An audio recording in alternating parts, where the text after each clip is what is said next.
Well,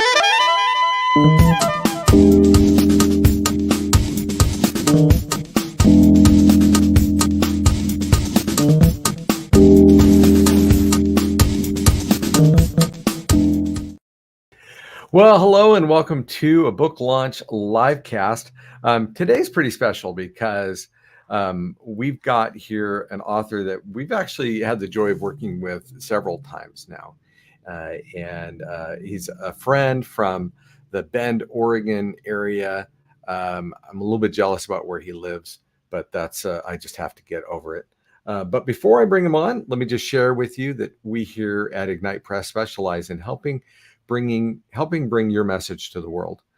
If you have an idea for a book or a manuscript you've already written that is really there to ignite a spark in people, to help improve your business, help improve people's lives, then we should be talking about it. So if you're interested, just reach out. You can find us at ignitepress.us. That's ignitepress.us.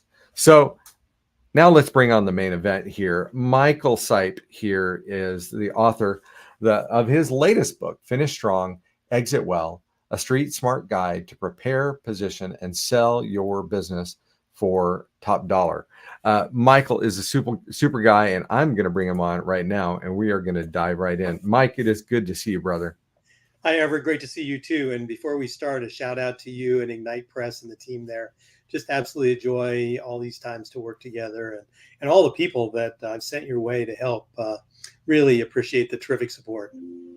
Thank you. Well, likewise, we appreciate you trusting us with yet another baby, and also the other people that you've trusted us with. I think when you trust people with relationships, there's something priceless about that. Well, today we're going to talk about your book, Finish Strong, Exit Well. But before we do that, tell us a bit more about you and your background, Mike. Well, I've been an entrepreneur ever since fifth grade, when I started mowing lawns in order to make money to buy fishing tackle. And I've been building businesses ever since. I've been helping entrepreneurs buy, sell, and build businesses now for about 34 years as an investment banker. And so the most recent book is kind of the distillation of those 34 years of experience of helping entrepreneurs. Wow. It's funny. I think back to when you published the Avada Principle, and how this book was in the back of your mind at that point as well, too. You're like, you're like, I've got to do this book on exiting well. And, but I think you felt the calling to get the Avada Principle out first with, in accordance with your faith. And so appreciate that. So tell us why you wrote Finish Strong, Exit Well. Why'd you write this particular book? Well, a couple of the stories that I highlight at the beginning of the book really summarize the experiences I've had with entrepreneurs who finished well and entrepreneurs who finished poorly. And some of the most difficult experiences of my professional career have been watching business owners who invested their life, energy, time, money, resources into a business, and then didn't finish well. And those are really tragic, hard stories.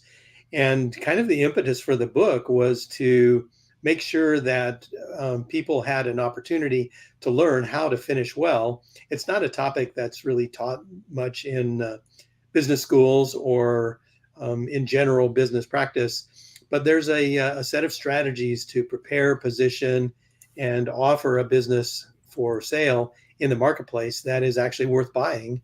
And that's really the crux of the book, is how to build a business that's worth buying. Where do people struggle on this, Mike? Is it just a matter of failing to plan whatsoever, or planning poorly? Are there key decisions that people make that just kind of take them off the tracks? Well, if you think how most entrepreneurs get started in business, it's kind of, they had to make some money and they started the business kind of as a job. And then they just worked it that way for many, many years. I can't tell you how many times I've gotten a call from a guy, and it's usually a guy, and he says, Mike, you got to sell my business fast. And I'm like, why? He says, well, because Mary's in the driveway in the motorhome, and she says if I don't get the thing sold, she's leaving without me. And so, this issue about exit often surprises entrepreneurs, sometimes because they just love doing what they're doing, and then one day they wake up and either something's changed in their life, or there's a health problem, or maybe a new idea, something that they want to do more than the existing business, and they realize that they just haven't set up the business the way that they set up the products that they sell in the business. So in any business that sells products or services, the owners spend a lot of time preparing to take those to market. And unfortunately, what happens with businesses is they don't put the same amount of time and energy into preparing their business as their ultimate product. And unfortunately, that often results in either a business that's not sellable, which is tragic, or a business that sells for so much less than they ever expected, that that's also tragic. And that's what the book is intended to help avoid. Yeah, I can say I really resonate with what you're sharing because, you know, I didn't start a business to sell it. I started a business to put put food on the table for my family, right? And of course also a place to use my talents and and those types of things. But I think most people when they start the business, the last thing the very last thing on their mind, sadly, is what am I going to do with it when I'm 60? What am I going to do with it when I'm 70 or 50 or whatever it is? That's, we very often fail to start with the end in mind, especially when it comes to starting a business. We're so busy trying to make a business work, Right. right? Let alone be thinking, and it's funny because I contrast that with, all these millennials and stuff that started with like did startups with the intention of exiting the business, right? There's such a contrast. But I don't know, when I was starting a business and started my entrepreneurial life in my 20s, selling a business wasn't something people talked about as much, or at least not in the circles I was running in. So I think it's helpful that you've got, that you do what you do and bring your experience to bear. Do you want to share any stories, good or bad? There's so many stories. I got asked that last night at dinner with we're putting together a deal here, and brought the buyers in for their final walkthrough of the business and everything. And so the buyers asked, what are your favorite stories, good or bad? And I went into mind freeze because there's so many stories over 34 years. But I think that the thing that is just really significant about, and why I love doing what I do, is the quality of the people that I get to work with. You'd have them all to dinner. Everyone I've worked with over the years, they're just solid, good people. And although much of my career has been in Silicon Valley, the people I work with, to your point, Everett, are they didn't start the business because they wanted to, try to make a killing and get out of it. They started the business because they loved what they were going to do. They loved what they were going to offer to the market. They loved producing it. They loved serving, and still to the time up when they reach an opportunity to sell, they still love it and they love the business. And it might be time for them to leave for whatever reason, but I think just the overall quality of the entrepreneurs that I get to work with is the high point of, regardless of the story. They're just awesome people. And you said something yesterday. We were talking, and you're talking about how this process, um, people often think it's a very serious process. But I don't want to steal your line from you, Mike. But you talk about how serious the process is, but it doesn't have to be unenjoyable. What's your phrase? Well, it's true. I mean, this is an important um, life event for entrepreneurs. It may be the biggest sale, likely will be the biggest sale that they ever make. It's a super significant career transition, and there's a lot of risk around it for everyone. a lot of unknown water, since most entrepreneurs have never sold a business before, so they don't know what they don't know, and so there's a little bit of stress around that, and it is serious. A lot of livelihoods at stake, both on the employees that are in the company now and the buyer that's going to buy the business. But just because something's serious doesn't mean it has to be grim. And so we can have a lot of fun with this. And when you bring the right buyers in that are awesome people too, then we can have dinners like last night with people who they've just become fast friends through what most people would consider to be a grueling due diligence process. What happens in the transactions I get to work with is that due diligence becomes the process of bonding and friendships that are getting launched as the due diligence is ongoing, so that when the handoff is done, we've got just friends helping friends. And that's the kind of goodwill that matters in a business sale. There's an accounting term called goodwill, but that's not the most important goodwill. The most important goodwill in the transfer of a business is the goodwill between the buyer and the seller.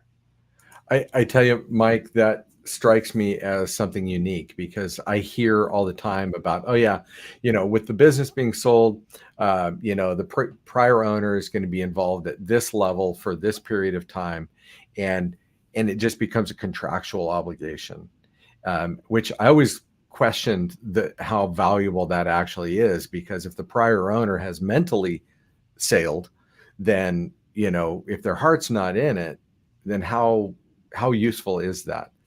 What you're describing is a friendship that's happening as a result of buyer and seller getting to know each other through this process, which makes such great sense when you think about it. And many times they have the same passion. They're just at different stages of that passion, or just different stages of that business, unless it's some holding company, I suppose. But what a delightful thing that sounds like. It's like, hey, you develop some best friends, and now the prior owner's in a mentor position, not a contractually obligated goodwill position. That sounds wonderful.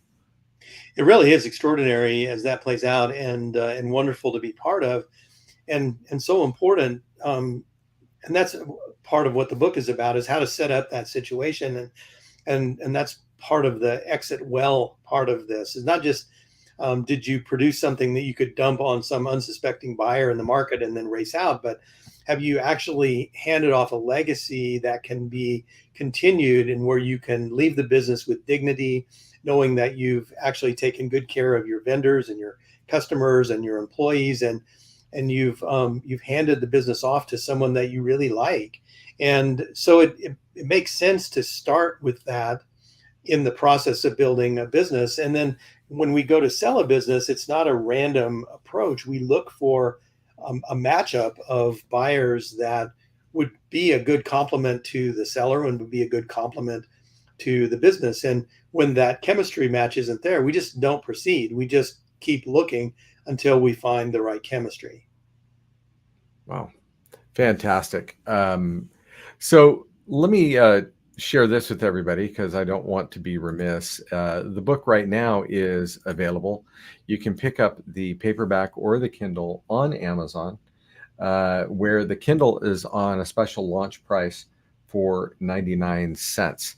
And even if you don't read Kindle, by the way, you need to know that you have a Kindle Reader app on your every smartphone, on every tablet, and also available for PC and Mac computers as well. So grab the Kindle for 99 cents or grab the paperback. Also, I would just say, if you are in the business world, that means you know others in the business world, this is a book that would be a fantastic gift. This would be perhaps a truly life-changing gift for anybody that has a business, and that's whether they are 25 and just started it, or they are getting a little more silver around the ears and are really getting closer to selling. I would really recommend this book to you as a gift for others. Now, Mike, what are some of the things that people can do to help prepare to sell a bit? Well, actually, first, let me just start this. Are there businesses that aren't sellable? Are there businesses that just, well, no matter what you do, you're not truly going to prepare them for selling? Absolutely. The most common thing that causes a problem in whether or not a business is sellable is if it's actually not a business but just a job for the owner. So these some of these small sole proprietorships that are wonderful income generators for the owner and wonderful services to the community. Maybe a guy who owns a small landscape business or is a craftsman. He builds specialty um, fine art cabinetry, beautiful work. But the all of the resident skill is with the owner, and so it's not really a business. It's a job where the owner basically just works for themselves, and there's nothing wrong with that. Our whole economy has been built on that craftsman type of activity, and I love to hire them. Probably you love to hire them because they do such an awesome job and care so much about what they're doing. Unfortunately, that doesn't make for a sellable business. So we need to remove the owner from the equation in order to really maximize the value of a business. That doesn't mean that the owner has to go in, live at Tahiti. That doesn't work. But if everything about the business is dependent on the contacts and the skill, and it could be technical ability. I've had to work with businesses that were owned by literally rocket scientists, like physicists, and they were geniuses, but no one else was smart enough to do what they knew how to do, and that posed a real problem with the business. So probably the biggest thing that could be done to help with producing a business that's sellable is to begin to transition the business to where the activities of the business are done by other people besides the owner. Yeah, that makes perfect sense. And so, what are some concrete steps people can need to take in their business? I noticed that in one of your chapters. This is I'm on page 90 of your book, and you have been so kind as to put together a really comprehensive checklist for sellers to go through. And I'm just looking at some of these because some of them are simple and some of them are not, right? It's like, okay, update corporate minutes. Ensure that the current board of directors is lawfully appointed. I'm guessing you have bumped into places where members of the board of directors were that in name only and were not truly of legal standing. Is that what you bumped into?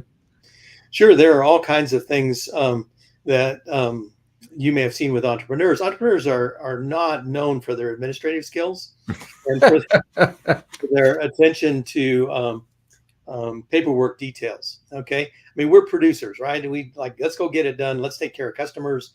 Let's get some stuff out the door, and we'll worry about the paperwork later.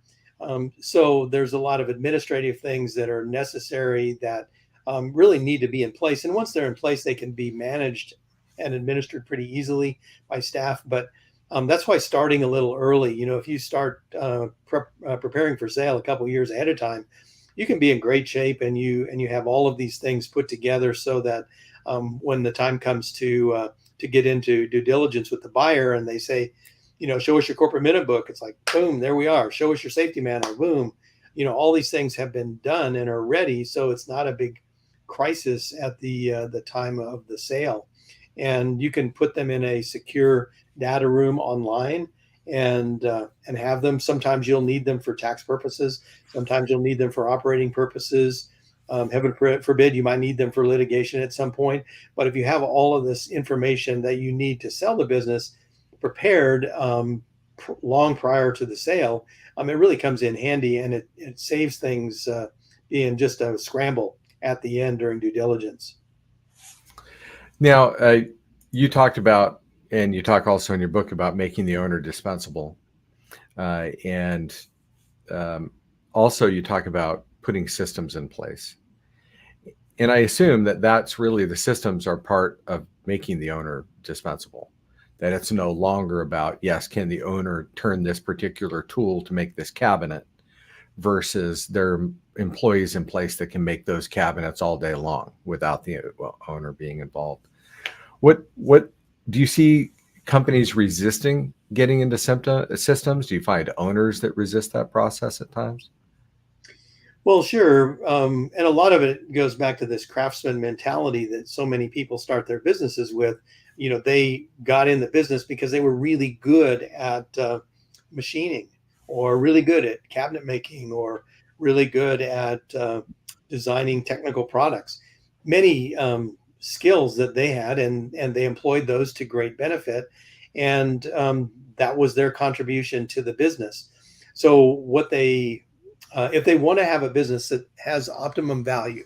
Now, if they don't, if they just want to have a great life and make money out of the business and do what they do, it's a different issue. But if they want to have a business that is sellable for optimum price, then they need to begin to transfer that type of work to other people, or automation, or offshore, or any number of solutions that can pull it away from the owner. Because what we want to have when we take a company to market is we want to have a situation where pretty much a generic CEO could step in and manage the business and do generic CEO things. They don't have to be a nuclear physicist in order to be able to operate the business. They could hire physicists, of course, and scientists, but they don't have to necessarily be in there in the lab, because the issues of the business now go well beyond the issues of the science. They go into the issues of business. And as the bigger the business gets, the more those business issues and personnel issues and payroll issues and legal issues and overall marketing issues, those issues become more important to the focus of the CEO than actually making the product. But that's a difficult transition to move from craftsman to CEO. And many owners break down in that process and get frustrated, and they just don't do it. It's expensive to do it initially, but it's not expensive in the end game, because you end up with a business that's worth much more than it ever could be if you didn't do it. What valuation is obviously a really key topic for a lot of people, and people have different ideas about what they think their business is worth. What's the biggest mistake you see, or what is a big mistake that you see people making when it comes to valuing their business? Um, I think the biggest one is that buyers don't really care how much you think your business is worth. They don't really care what you think that your neighbor's business was worth. Buyers really only care, and you can, I don't mean this in a bad way, when we put a different hat on and we're the buyer, we think the same way. What we're interested in is there a system here for making money that's going to transfer over to me so I can make money with it? And to the extent that's the case, that's where you find value. Buyers don't care about your patents. They don't care about your, 10 years ago, I had the big award. They don't care about any of that. It's interesting. It's not bad. But the only thing buyers care about is this business going to transfer to me, and is it going to meet my goals and my needs? And is it going to produce the kind of income that I want to buy it for?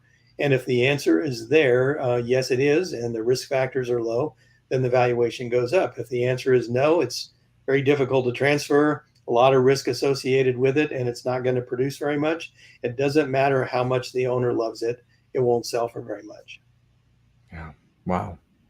Tell me how, Mike, share with everybody how you work with people. If someone comes to you and they say, hey, I'm thinking about preparing my business for sale, or they come to you and they say, hey, you've got a buyer for me to buy my business tomorrow, right, Mike? Like, how do you work with people? So everyone, well, now we're doing this book, so it may change, but for 34 years, pretty much every client I've had has been referred in by other trusted referral sources, by CPAs, attorneys, financial planners, other entrepreneurs. And that's an amazing and beautiful way to do business, because when friends refer friends, you end up with a caliber of clients that makes the business just delightful. Maybe with the book that'll change not that the clients won't be delightful, but maybe they'll come from other places It's besides different. Yeah. you refer it in. But if you're not delightful, then I'm not going to work with you. So basically, all my clients, I want them to be people that we can have a great time with, that are honest and ethical, and have built a business that when people look at it, when potential buyers look at it, they say, "Wow, this is special." It's been built well, it's been built with care, and they'll value it, and see it as something that's attractive to purchase because of how it's been set up. If the business isn't ready to go like that, and many times that's the case, it doesn't mean the business is bad. It could be quite profitable. It's just not ready for sale. We can take a year or 2 years, and just through systematic steps, some of which are highlighted in the book, through systematic steps, we can position the business properly for sale. And I don't mean in a manipulative kind of way where people are going to get hurt. What I mean is we prepare it so that it's actually a product that people want to buy, where they're going like, "This is a great business. I want to own it." And so there's a process and a system for doing that, and we take people through that process. And we can do it in an abbreviated form a couple months ahead of time, or take a year or 2 years or 5 years or whatever, and systematically position and prepare the business for optimum sale at top dollar. And the reason it's top dollar is not because of some sleight of hand. It's top dollar because it's worth top dollar, and people are delighted to pay it. Yeah, that makes sense. Rather than some bookkeeping shenanigans that, cause people to think there's more money there than there is, or something like that. Yeah. Well, Mike, we're kind of running to the end of our time here. How can people reach you directly if they want to work with you and engage with you in this process? So the name of my company is Crosspoint Capital. I think you can see it on the screen. Point is spelled with an E, Crosspoint Capital. And so crosspointcapital.com is the website for our mergers and acquisitions business, crosspointcapital.com. Or you can reach me directly at mike@crosspointcapital.com. Or you can go to Amazon and buy the book, and you'll find the address in the back cover of the book. There you go. Even better. Even better. Well, Mike, it's been a delight. Thank you so much, and congratulations again on your book. We're watching it climb the charts at Amazon as we speak, actually, and it's been fun to watch, and we'll see how the rest of the launch goes. But Mike, thank you again. And it's really all about what you're trying to do to help people. And this is yet another way that you are helping people. You were helping, and in doing so, you were helping not just the business owner and not just the people acquiring the business, but also the people that are in the business, the employees, the shareholders, other stakeholders that are involved in any organization. By creating that transition, you're helping people on all levels. And I think that is honestly, that's laudable. Every time a business gets better, our whole world gets better. I like that. We need to tell Washington that a little bit. All right. I'd go there at some point. We won't go there. That's another book. All right. Very good. Hey, Michael, thank you. Take care. And we'll come back here. And thanks for the team's help at Ignite. Great job. You're more than welcome. Well, everybody, make sure to pick up your copy of Finish Strong, Exit Well at Amazon today, where you can get the Kindle for 99 cents.